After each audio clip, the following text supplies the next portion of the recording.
Nós estamos de volta falando a respeito de pobreza menstrual, tirando todas as dúvidas, e para isso nós estamos recebendo a vereadora Juliana Cardoso, do PT, e também Helena Branco, da Get Up Brasil, esclarecendo, e ainda tem muita coisa, muitas perguntas que chegam aqui, a gente vai passar para as nossas convidadas.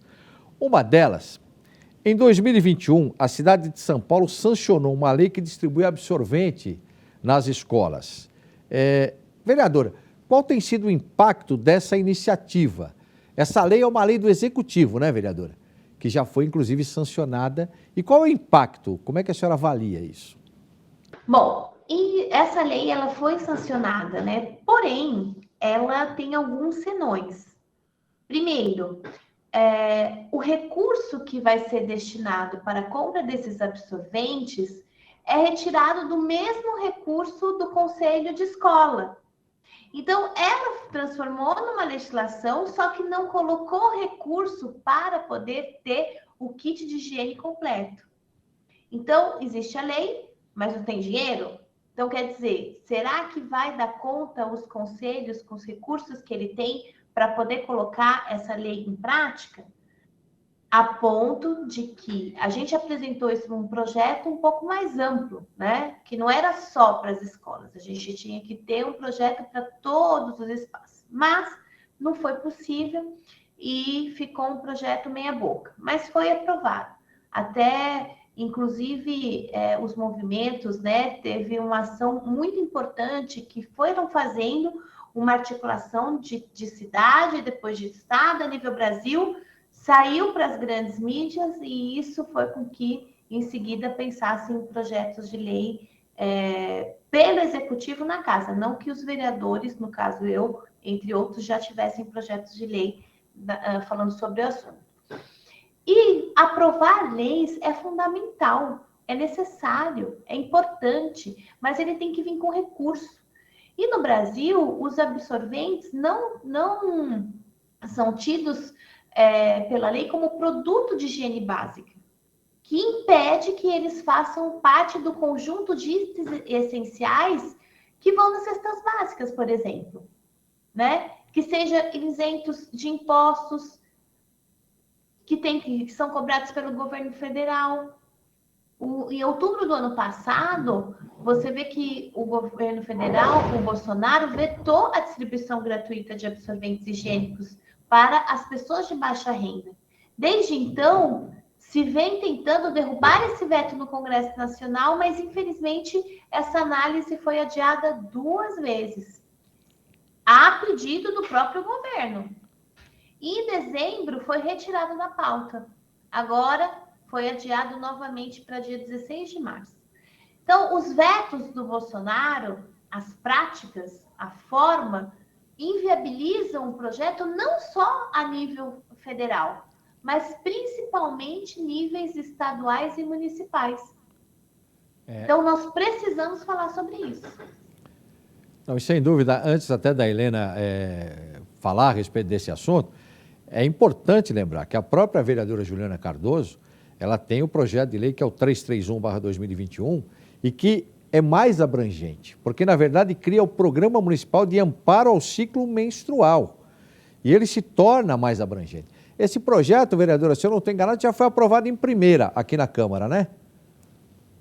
Foi aprovado em primeira, né? E agora a gente está buscando para aprovação em segunda.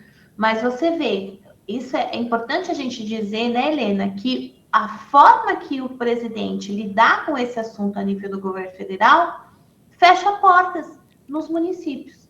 Então, aprovar ele em segunda é uma longa trajetória, mas nós vamos conseguir. Vamos conseguir. Fica mais complicado, né? A partir do momento que o próprio governo federal não dá o exemplo, não é? Que deveria dar. Então, dessa forma, fica mais complicado em nível municipal, como disse a vereadora, em nível estadual, né, Helena?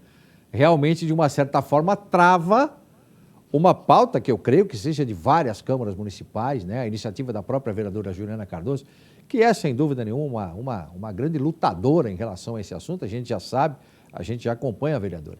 Então, essas travas é que são complicadas também, né, vereadora, né, Helena?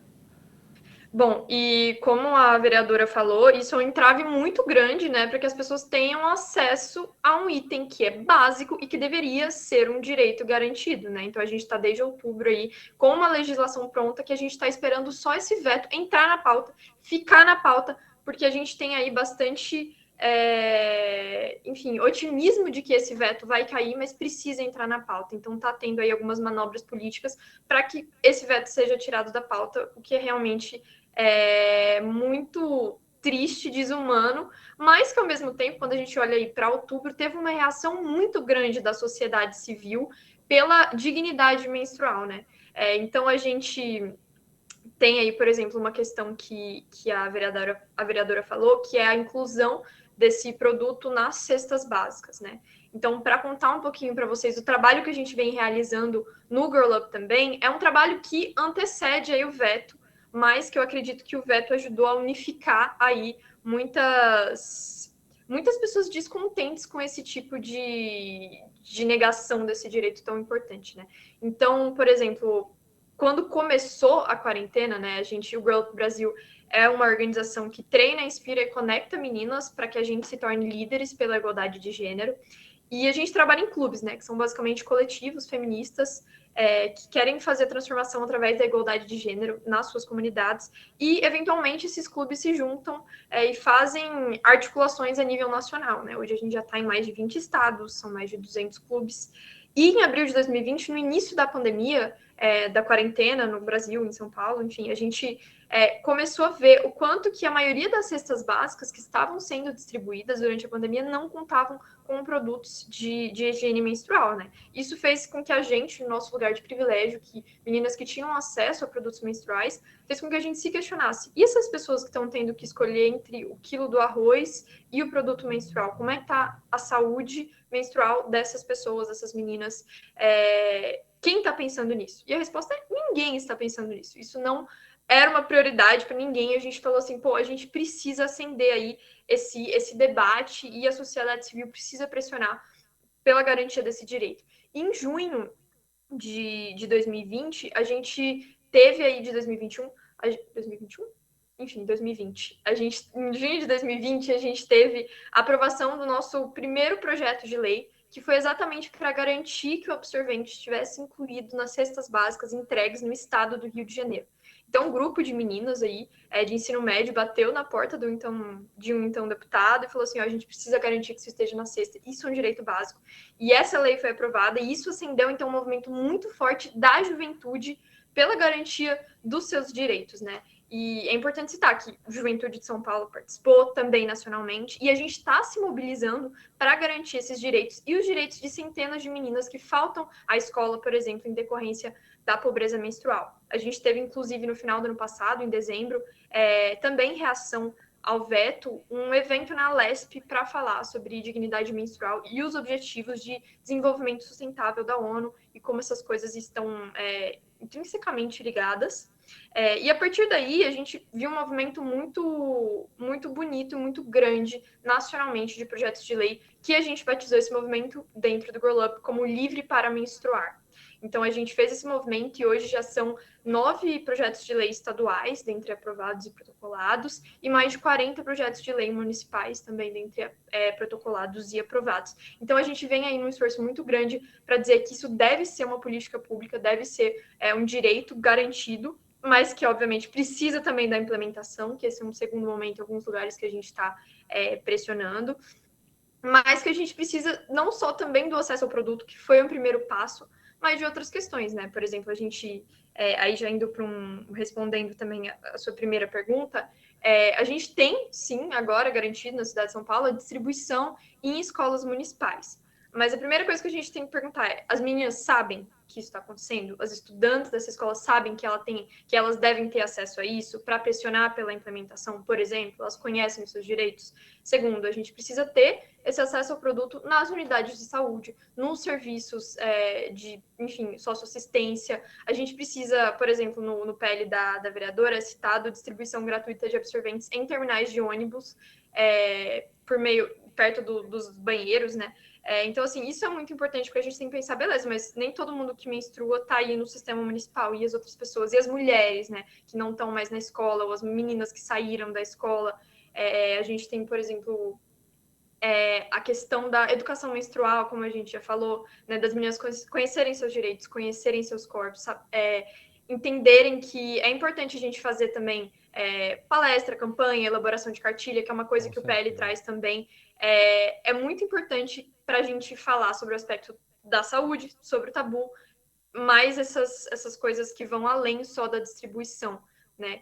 E também uma coisa que eu acho bastante interessante é a questão da inovação, né? Então a gente pode trazer a pobreza menstrual, combate da pobreza menstrual com a inovação, como traz o PL, fomento da criação de cooperativas, de empreendimentos individuais de mulheres que poderiam produzir absorventes sustentáveis aí, e a prefeitura comprar, por exemplo. Isso é uma legislação muito interessante, que vem aí também em muitos outros municípios nacionalmente, também aqui no estado de São Paulo, a gente tem algumas outras cidades fazendo isso, e é muito interessante ver que, beleza, a gente tem isso garantido, a gente precisa implementar agora, entender que isso é uma política muito importante. Sem dúvida, a gente percebe que a Helena tem um conhecimento gigantesco em relação a isso, e é preciso que as mulheres também comecem, né, a se unir, porque realmente é uma questão fundamental.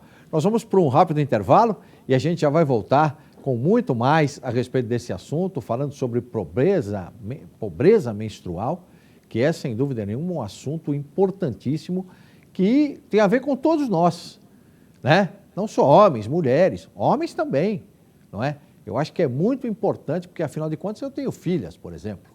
Você que está nos assistindo também tem filhas, não é? Então, sempre é importante, porque a gente está percebendo que existe uma trava que está complicando, mas a gente vai falar um pouquinho mais no próximo bloco. A gente volta já.